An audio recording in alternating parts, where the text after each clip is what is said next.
पिछले हफ्ते अमेरिका में आयोवा, मिसौरी, जॉर्जिया और मिसिसिपी सहित राज्यों में 5 दिनों की अवधि में 125 से अधिक बवंडर की सूचना मिली थी। एक प्रवृत्ति की निरंतरता जो कम बवंडर दिनों के बावजूद अधिक बवंडर का प्रकोप दिखाती है, जिसका अर्थ है कि कम से कम ऐसे दिन। विशेषज्ञों ने ABC न्यूज को बताया कि एक बवंडर की सूचना मिली है। सोमवार से देश भर में कम 125 बवंडर की सूचना मिली है। अमेरिका में बवंडर की घटनाओं की परिवर्तनशीलता हाल के दशकों में बढ़ी है। ऐसे में अब बवंडर बनने के दिन कम हो गए हैं। हालांकि उन दिनों अधिक बवंडर आते हैं। National oceanic and atmospheric administration NOAA national severe storm laboratory के लिए गंभीर तूफान और बवंडर की जलवायु विज्ञान पर वरिष्ठ शोध वैज्ञानिक हेरोल्ड ब्रूक्स ने ABC न्यूज को बताया।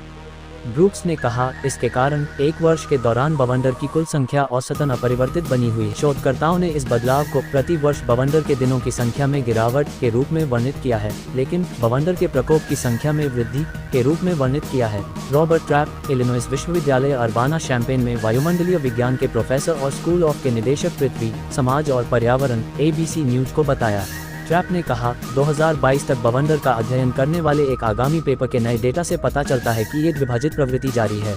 नए अध्ययन से ये भी पता चलता है कि बवंडर के दिनों की सबसे बड़ी संख्या सबसे गर्म महीनों, विशेषकर जून, जुलाई और अगस्त के दौरान नष्ट हो जाती है। ट्रैप ने कहा, दीर्घावधि में यह एक बहुत ही आकर्षक प्रवृत्ति है।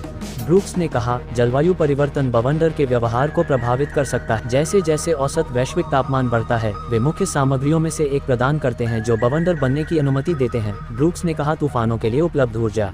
एक गर्म ग्रह बवंडर बनने के लिए अधिक अनुकूल परिस्थितियां पैदा कर सकता है, क्योंकि अधिक नमी और वायुमंडलीय अस्थिरता अनिवार्य रूप से तूफान प्रणालियों को ईंधन देती है जिसमें बवंडर विकसित होते हैं। दोस्तों, वीडियो को अंत तक देखने के लिए धन्यवाद। इस वीडियो को लाइक करना बिल्कुल